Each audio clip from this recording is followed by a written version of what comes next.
The repair work at Oroville Dam has just begun. In a recent report from an independent board of consultants on the Oroville emergency recovery released this week by the California Department of Water Resources, concluded that a very significant risk would be incurred if the gated spillway is not operational by November 1st, 2017. But it placed little faith in the possibility that it can be done, acknowledging that this is a very demanding schedule. To understand the implications of the report, Ronald Stork said, "If the main spillway is not returned to service before the next flood season, we'll face the same dilemma that we faced this season, that every time we use the main spillway, we are at risk of damaging it further, of throwing more material of the foundation into the afterbay, potentially tipping off the power release at the Hyatt Powerhouse," Stork said. He also went on to say, "I think their perspective is that they would like to have it up and running with a full construction effort running 24 hours a day, sequenced, so individual trucks are not in the way of other trucks, just this sense," he said.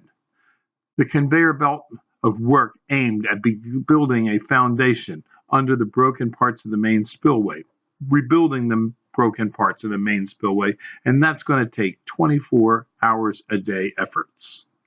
No one knows what work that spillway will need.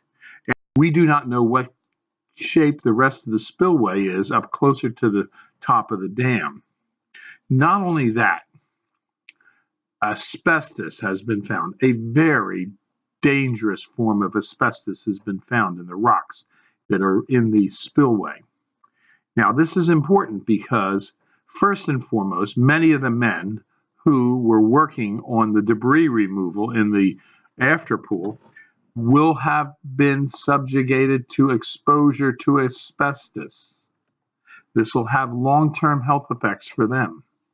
Not only that, any construction worker working at this site needs to be asbestos certified, and the construction company needs to be a registered and certified construction company, certified to handle asbestos debris removal in the state of California. Any other construction company working there, any other workers there need to have these approvals. This will run the cost of repairing the spillways at Oroville Dam up astronomically. The report from the Independent Board of Consultants did not even mention the word asbestos.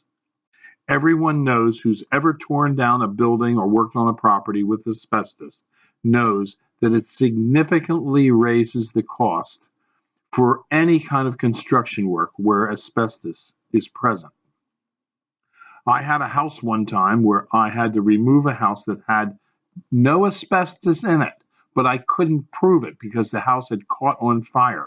So I had to have the site removed as if asbestos was present, setting up air monitoring, having water sprinklers to sprinkle the property down.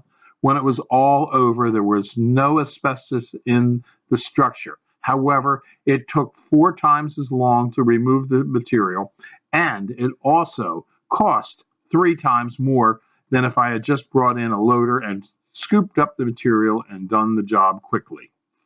So everyone that knows in construction that when you have asbestos, it significantly and adversely affects the price of getting a job done and the timing.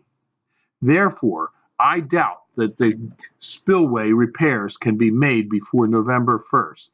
It's likely going to take many years. And if their current cost estimates are $500 million, I would say you might want to consider $2 or $3 billion for the repair costs at Oroville Dam.